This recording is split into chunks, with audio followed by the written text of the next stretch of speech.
कभी सोचा है कि परिवार में कुछ खास आदतें या शक्ल सूरत पीढ़ी दर पीढ़ी कैसे चलती जाती है? आज हम इसी रहस्य से पर्दा उठाएंगे। आनुवंशिकता, यानी ये समझने का विज्ञान कि आखिर गुण माँ बाप से बच्चों तक पहुंचते कैसे हैं। अच्छा, कभी आईने में खुद को देखा है और सोचा है कि अरे मेरी आंखें तो बिल्कुल माँ जैसी हैं, पर मुस्कान पापा जैसी। ऐसा क्यों है? इसका जवाब हमारे जेनेटिक कोड में छिपा है और आज हम इसी कोड को डिकोड करने वाले हैं। तो आज का हमारा सफर कैसा रहेगा? सबसे पहले हम जिंदगी के ब्लूप्रिंट को समझेंगे, फिर चलेंगे मेंडल के मशहूर मटर के पौधों वाले एक्सपेरिमेंट पर। उसके बाद हम जानेंगे वंशानुक्रम के वो 3 सुनहरे नियम और देखेंगे कि इनसे भविष्यवाणियां कैसे की जा सकती हैं। और आखिर में हम ये भी पता लगाएंगे कि किसी का लिंग कैसे तय होता है। तो चलिए शुरू करते हैं, गहराई में उतरते हैं। देखिए, किसी भी कहानी को समझने के लिए उसके किरदारों को जानना जरूरी होता है ना? आनुवांशिकता की कहानी में भी कुछ मेन किरदार हैं, तो सबसे पहले चलिए उन्हीं से मिलते हैं ताकि हमारी नींव एकदम पक्की हो जाए। सबसे पहला सवाल, जेनेटिक्स आखिर है क्या? सीधी सी बात है, ये हेरिडिटी और वेरिएशंस की पढ़ाई है। मतलब वो विज्ञान जो हमें ये समझाता है कि हमें अपने माँ बाप से गुण कैसे मिलते हैं और हम उनकी एकदम कार्बन कॉपी क्यों नहीं होते, उनसे थोड़ा अलग क्यों होते हैं। और हेरिडिटी? हेरिडिटी वो असल प्रोसेस है। ये वो तरीका है जिससे गुण एक पीढ़ी से दूसरी पीढ़ी में जाते हैं। आप कह सकते हैं कि ये वो बायोलॉजिकल विरासत है जो हमें अपने पुरखों से मिलती है। लेकिन हम सब के सब अपने माँ बाप की हूबहू नकल तो नहीं होते, सही कहा ना? बस यहीं पर खेल में आती हैं विभिन्नताएं, यानी वेरिएशंस। ये 2 छोटे बड़े फर्क हैं जो माँ बाप और बच्चों के गुणों में होते हैं, और यही फर्क तो हम सबको यूनिक बनाता है।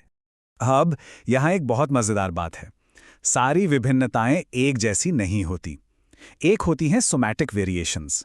ये हमारे शरीर की नॉर्मल सेल्स में होती हैं, जैसे स्किन सेल्स या मसल सेल्स, और ये अगली पीढ़ी में पास ऑन नहीं होती। लेकिन दूसरी तरफ हैं गैमेटिक वेरिएशंस। ये होती हैं जर्म सेल्स में, यानी स्पर्म और एग में। और हाँ, यही वो वेरिएशंस हैं जो विरासत में मिलती हैं और एवोल्यूशन को आगे बढ़ाती हैं। तो सवाल ये उठता है कि ये वेरिएशंस इतनी जरूरी क्यों हैं? इसके 3 बड़े कारण हैं। पहला, ये हेरिडिटी का आधार है।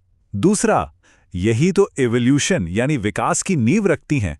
और तीसरा, जो कि सबसे जरूरी है, ये किसी जीव को बदलते माहौल में जिंदा रहने के बेहतर मौके देती हैं।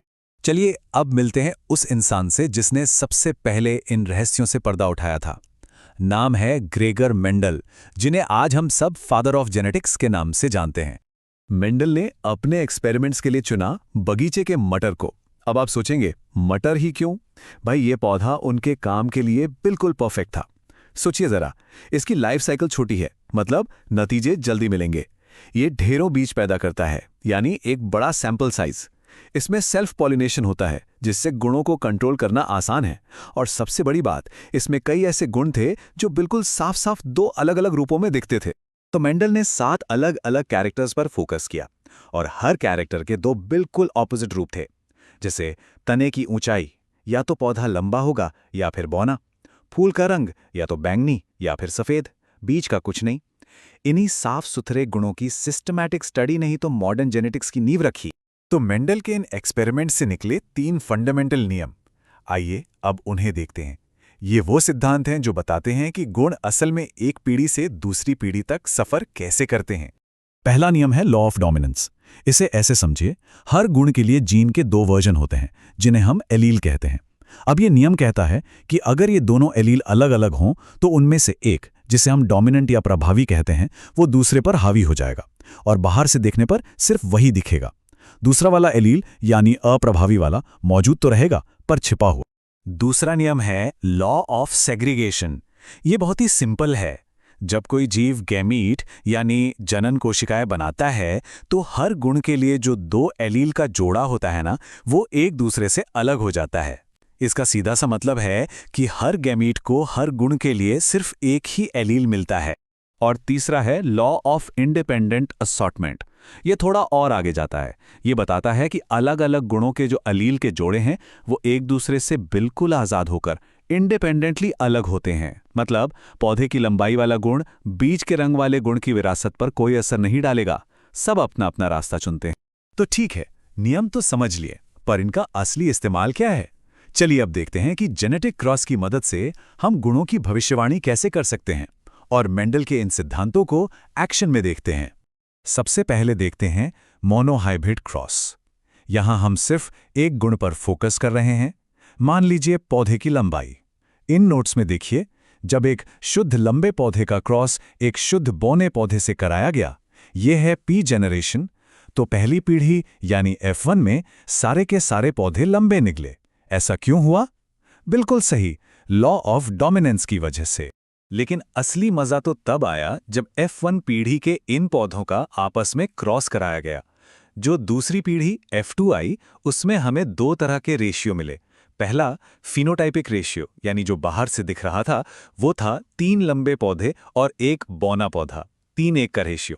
लेकिन दूसरा जीनोटाइपिक रेशियो, यानी उनकी असली जेनेटिक बनावट, वो कुछ और ही कहानी कह रहा था। वहाँ रेशियो था 1:2:1 का, यानी एक शुद्ध लंबा, 2 हाइब्रिड लंबे और एक शुद्ध बौना।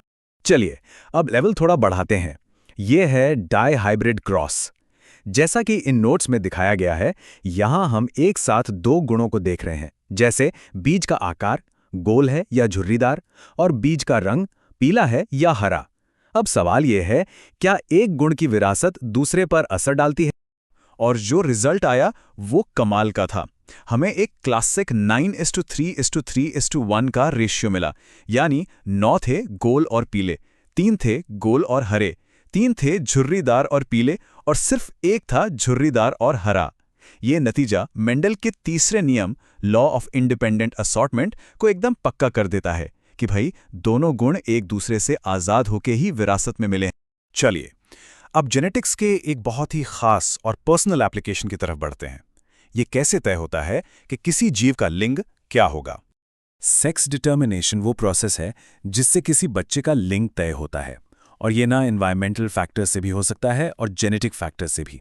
जैसे कुछ कछुओं में लिंग तापमान से तय होता है, जिस तापमान पर अंडे को रखा गया। लेकिन हम इंसानों में जेनेटिक फैक्टर्स जैसे कि सेक्स क्रोमोसोम ही मेन रोल निभाते हैं। हम इंसानों में ये सिस्टम XX XY टाइप का होता है। जैसा कि आप इन नोट्स में देख सकते हैं, फीमेल्स में 2 X क्रोमोसोम होते हैं XX, जबकि मेल्स में एक X और एक Y होता है XY। इसका मतलब ये हुआ कि माँ से तो बच्चे को हमेशा एक X क्रोमोसोम ही मिलेगा। अब सारी बात पिता पर है। अगर पिता का स्पर्म Y क्रोमोसोम लेकर आता है तो बच्चा लड़का होगा XY, और अगर वो X क्रोमोसोम लेकर आता है तो बच्चा लड़की होगी XX। तो ये सारी बातें हमें एक बहुत ही गहरे सवाल पर लाकर छोड़ देती हैं। अगर हमारी आंखों के रंग से लेके हमारी बहुत सी खासियतें हमारे जीन्स में ही लिखी हुई हैं, तो हम असल में जो बनते हैं उस पर हमारा खुद का कितना कंट्रोल है? ये एक ऐसा सवाल है जिसका जवाब विज्ञान और फिलॉसफी दोनों मिलकर आज भी ढूंढ रहे हैं।